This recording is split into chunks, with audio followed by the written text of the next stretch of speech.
Здравствуйте, как дела? Хорошо, ваше воскресенье. Hello, how's everybody doing? Have a nice Sunday.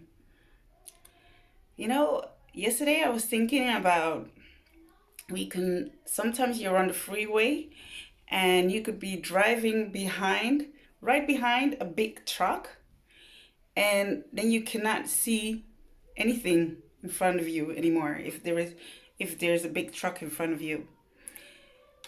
And there are a couple of thoughts I had with that. When you're in front of some big obstacle, you can't see what's ahead of you. And you will sometimes have to take a couple of steps back so you can go past that big truck and then you can see your view again. And it's like that with everything in life. That truck can stand for any kind of obstacle in your way: fear, rejection, um, anything really. You name it. What is the name of your truck in front of you that is blocking your view, that is blocking you from getting ahead? And what is keeping you from passing that big truck? Are you going to stay behind that truck and think, oh, I can't really see the signs on the road anymore, so I don't know when I have to take a left or a right, but I'm just going to stay behind that truck because it's scary to take the left lane? Or are you going to be bold and, how you say it in English? Pass that big truck? And for some reason, that thought came in my mind yesterday. Because sometimes, yeah, life just gives us big trucks in front of our faces that we just have to pass. We have to pass them so we can look ahead again and then we can see things clearly. And then, of course, when you see things clearly again, something else might come along your way. It's a journey. Everything in life we do is a journey.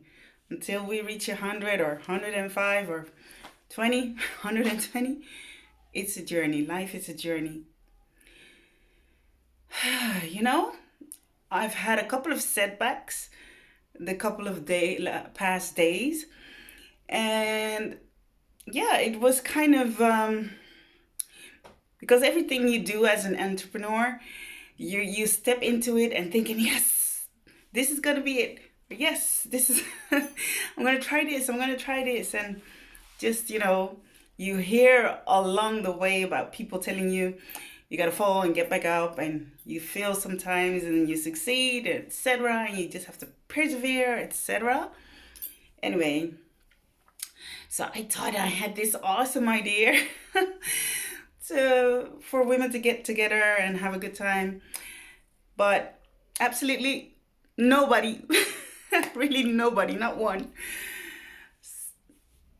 replied to my request to let me know if I can arrange anything for them. And I was like, oh, whoa, this hurts. Here I am with my good you thinking, oh, I'm gonna do this, and yes, women sticking together and then lifting each other up and blah blah. Same with my book. I wrote my book thinking, oh, this book is so beautiful and it's gonna be so good for people, anybody, and then only to realize that there are not a lot of people buying it. And so you could feel, and I felt a bit like, ooh, ooh, ooh, ooh, it hurts. Oh, am I failing right now? And then I just said, well, you know what? There's a right place and a right time for everything. At this moment in time, people are just telling me that it's too expensive, etc. And they would never buy a book that expensive. And they asked me, what's the reason? Why are you having your price? Why didn't you just price your book for like 15 euros? Then everybody would just buy it. Even if they don't believe in you, they would still buy it just to support you. But something 30 to 50, That's a lot of money for. And then, yeah. So my dilemma when I made my book, I just knew in my heart that I wanted it to look and feel special when you have it in your hands, to know that you are worth gold. I wanted to send out that message. I shared that before. And you know, in Holland, you have like this big department store. It's called the Bijenkorf, and you have others. And I felt as though, you know, my book, I want it to be a Bijenkorf. When people buy it, they feel so, I have something exclusive. And you know, I have this thing exclusive because I am exclusive. I'm unique. I am special. I'm worth this expensive book. And not knowing that the one thing that I really wanted to express, that you were worth gold, would be the reason that people don't buy the book. Because they say that it's too expensive, or they say that it's English. Why didn't you write it in Dutch? Because we live in the Netherlands. And I was like, yeah, first of all, my heart, when I speak things from my heart, I always speak in English. And that's what I did with my book also. It came from my heart, and that's why I wrote it in English. But also, I wanted a bigger opportunity. I wanted people in London and in America and wherever to be able to buy it if they would want to buy it. So that's why I started it in English. But anyway, this is a long story. I guess that is a part of a journey that I had to go through, you know, when you just realize that you could have a sort of vision, you could have dreams, and you could have desires and think, oh, this is a great plan. Yay, women are going to get together and have fun and lift each other up. Yes, you are events. I was even going this far that, oh, it doesn't have to be yes you are. I don't have to be the event planner or everything. My heart is that I want women to get together, and if it's me, if I'm the person that they, you know, that's the reason that they don't want to do this, then I would back away. All I'm saying, with tears in my, I feel them coming up. I'm gonna fight them. I really want this for women. I really, if nothing, if somebody else has to do it, please let this day come. That once a month or whatever, every 2 months, 3 months, that there will be an event where women can get together and encourage each other, eat together, connect, have a little to-do thing in between, and I'll be happy. Because I believe in positivity. I believe in building each other up. You know, I was in an environment where people were talking so negative. They were commenting negative on everything. Oh, those people on Facebook, they're so fake. Oh, they always post pictures, but they're so fake. There's nothing real about them. Or they would say whatever, but all negative. Really bringing each other down, talking down on people. And it hurt my heart so much. I just came home and I cried like a baby. I was like, oh, this hurts. I'm so sensitive in that area. I really believe in the power of positivity, in building each other up, looking to see the good in other people, and to support each other in every way. I am somebody, I like to share things on Facebook and on Instagram. So what? Let me be. And if you're not, so what? Let you be.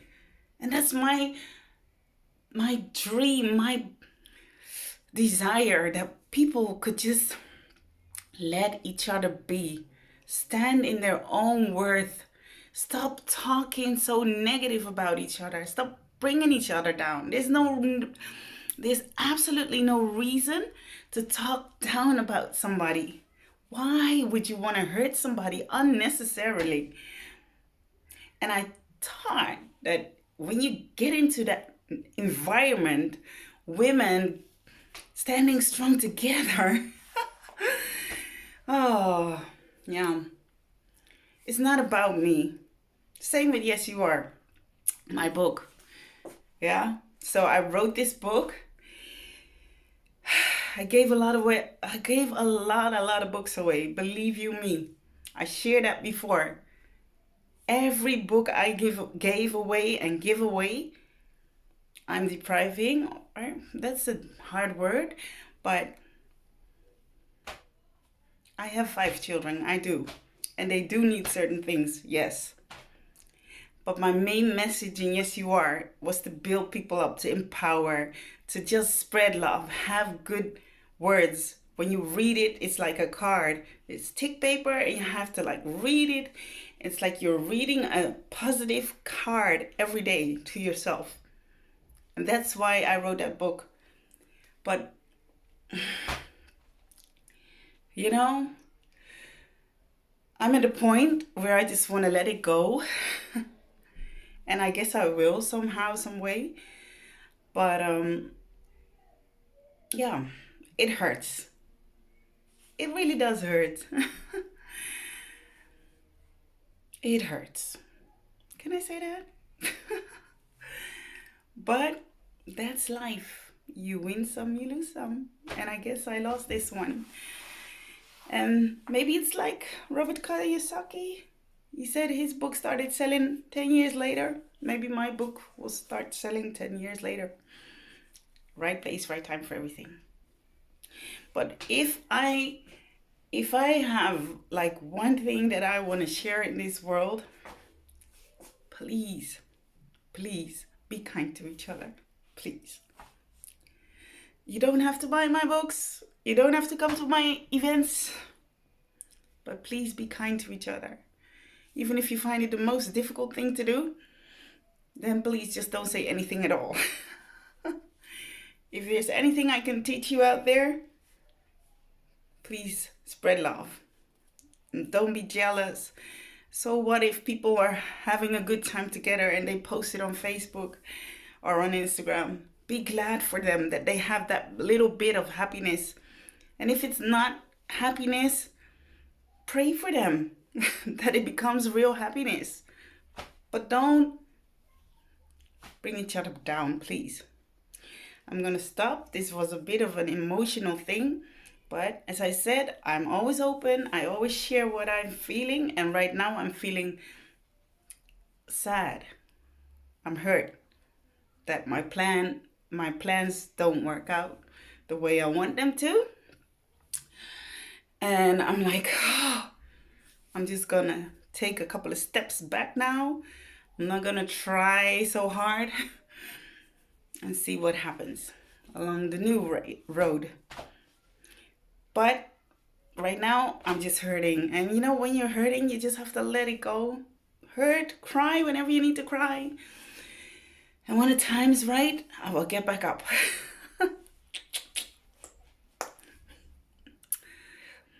For the ones who did buy my book, the ones who did believe in me, thank you. What was my message again? The big truck in front of you? Don't stay behind that big truck. Pass it. Take that brave step and just get yourself on the fast lane. And then you'll see things clearly again. Move that big truck in front of you. Whatever that obstacle may be. And stay in the right environment. If you're with negative people, you become either sad or negative also. So try, when you're in a negative environment, to get yourself out of there. Or spread your positivity. And if you see that if you see that just doesn't work, then say goodbye to that crowd for your own sanity. Paka paka. This vidaya. Sorry for this heavy message.